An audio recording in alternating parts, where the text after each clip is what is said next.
Warning: chlorine and triphosgene are toxic and irritating. Dichloromethane, chloroform, and carbon tetrachloride are toxic. Phosgene is extremely toxic.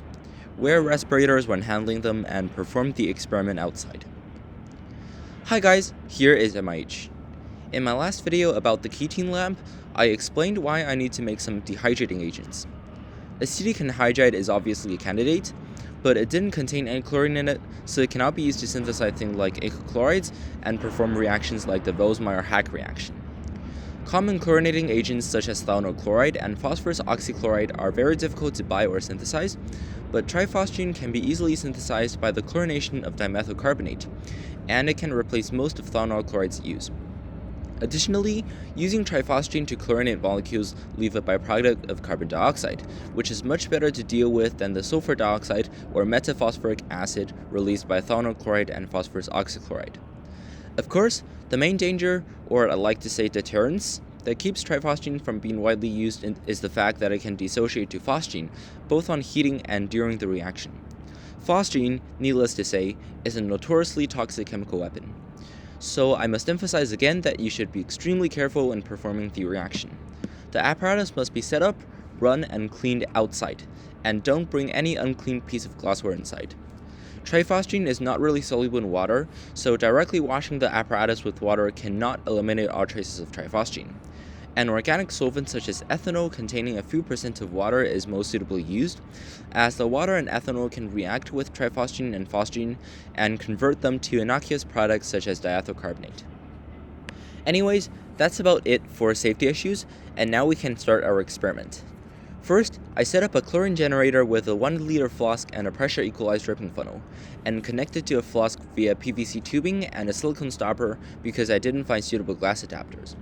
The ends of the tubings are sealed with PTFE tape. Two 6-watt UV lamps are placed beside the flask, and an efficient condenser is attached on the flask. The hydrogen chloride gas produced from the reaction is scrubbed by passing it through a safety bottle and a beaker of water. The cooling water system and the UV lamp were turned on to test them. Now some of you might be yelling at the screen for these feeble UV lamps, and indeed, my synthesis probably failed because of this insufficient power. Both my reference book, The Small-Scale Synthesis of Laboratory Reagents, and Camillus, who performed the synthesis in his recent video, used two 100-watt UV lamps, and it is known that the reaction rate of photolytic reactions are proportional to the power of radiation used. So yeah, I should probably get some powerful UV lamps. But I thought I'm going to be fine at the time, so I proceeded to fill my chlorine generator.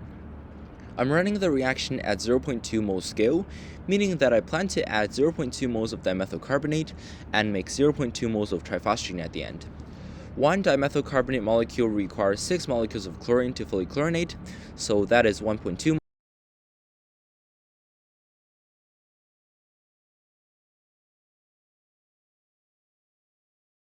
and here I'm adding half of that, or 150 grams, to the generator, as well as around 120 grams of sodium chloride, and I'll explain why later. The TCCA sodium chloride mixture was mixed with water to form a slurry and ensure a more complete reaction.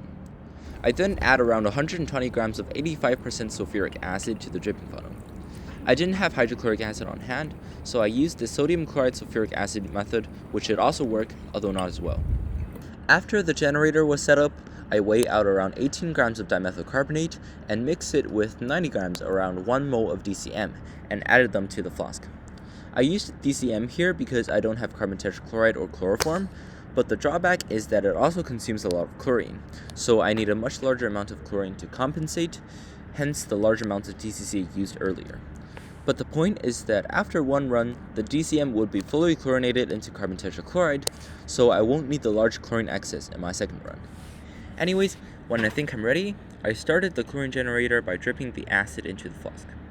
Another issue that might lead to my failure was I didn't dry the chlorine, but to be honest, I think it wasn't that much of a deal, as the TCCA reaction doesn't generate a lot of water vapor with it. As the first stream of chlorine hits the flask, the solution turned yellow, and some smoke started appearing in the condenser. What is hopefully happening is a photolytic reaction between dimethyl carbonate and chlorine gas under the radical mechanism.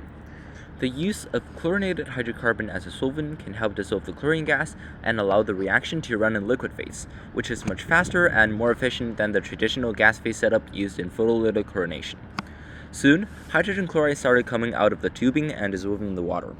Just as a side note, some people prefer to flush the apparatus with nitrogen before starting the chlorine generator, as oxygen is a strong inhibitor of photolytic chlorination. The oxygen molecule can be understood as a stable two-fold radical that can also participate in the radical propagation stage and terminate it. However, the very large amounts of chlorine would easily displace the air in the apparatus, so I don't bother. Around 5 minutes in, the flask was already feeling a bit warm as the exothermic chlorination reaction proceeds, and the water in the beaker was definitely acidic due to the hydrogen chloride dissolved in it, so I guess everything is on the right track, and all we need to do is wait. The perfect acid drip rate was sort of hard to get, and I have to adjust the stopcock every so often to maintain a steady stream of chlorine. Because my flask wasn't clean and the DCM dissolved some of the tar on it, the solution appears yellow even if no chlorine excess was present, which makes the endpoint of the reaction tricky to tell, but I'll worry about that later. Some organics was carried into the hydrochloric acid and floats on top in the beaker, but since I'll be using this hydrochloric acid for my chlorine generation later, this contamination is fine. The beaker was also heating up a lot as the hydrogen chloride dissolves in it, so after a while I changed the beaker for another beaker filled with water. As you can see, hydrogen chloride dissolves much better in the beaker of cold water than in a beaker of hot acid. Also, since my chlorine generation speed was decently fast, suckback never occurred and the safety flask wasn't that necessary. Around 40 minutes later, the chlorine generator runs out and stops generating chlorine, so I clean it out and refill it with 150 grams of TCCA. Note that a lot of chlorine is still present in the flask, and some additional chlorine may be released when the unreacted TCCA touches some of the remaining acid, so be sure to do this in a well-ventilated area. I recommend adding an alkali solution to the flask to destroy chlorine and render the cyanuric acid soluble to be washed out easily. I add the 2 beakers of hydrochloric acid I just made to the pressure equalized dripping funnel and realize that I left the stopcock on, but let's just pretend that it never happened. Reusing this acid was handy as the quantity of hydrogen chloride in it is basically the same as we need. According to the stoichiometry of the reactions, 1 mole of hydrochloric acid is needed to make 1 mole of chlorine, but the photolytic chlorination releases 1 mole of hydrogen chloride gas per 1 mole of chlorine, so only TCCA is consumed, and the acid is virtually recycled, though there are always some losses. The chlorine generation is resumed, and the chlorination continues.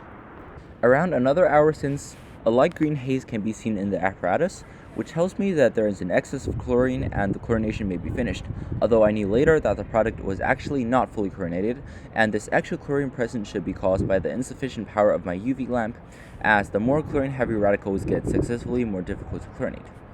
I knew that the chlorination cannot be finished because I didn't even finish adding in my acid.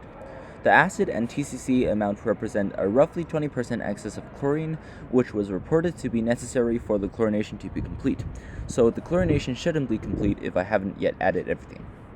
After all of the acid was added, I allowed the apparatus run for a bit to release the remaining bits of chlorine, and then set up a yellow product in the flask for distillation to remove the solvents. A colorless liquid distills over at 50 C, and the temperature quickly rose and stabilized at around 70 C, which should represent a mixture of chloroform and carbon tetrachloride with more carbon tet. The direct chlorination of chloroform to carbon tet is also reported to be incomplete, even with 100% chlorine excess, and around 1-2% of chloroform is always left over, so getting a mixture is fine here. After the temperature rises up to 80 degrees C, the rate of distillation is slowed down, and a thick brown liquid was left in the flask, which looks promising, as molten triphosgene is somewhat viscous. I recovered 83 grams of chlorinated solvent at the end, which was only about half of what I expected due to the volatility of DCM, chloroform, and carbon tet. But now I'll first try to determine if a product is triphosgene by reacting it with acetic acid and see if it can generate acetyl chloride. I weighed out around 20 grams of acetic acid, which was quite cool in winter. Acetic acid has a tendency to supercool, so my new bottle of acetic acid still remained liquid, but as I poured it out, the entire bottle solidified pretty fast. I then add 30 grams of xylene as a solvent, mix it with our product, and add a few drops of DMF as a catalyst. But very sadly, the temperature rose beyond the boiling point of acetyl chloride, so I knew that the chlorination didn't work and no triphosgene was produced. Again, I suspect that the main reason behind the failure is the insufficient power of my UV lamp, but there might be other reasons I don't know, so feel free to comment and provide me with suggestions. See you soon!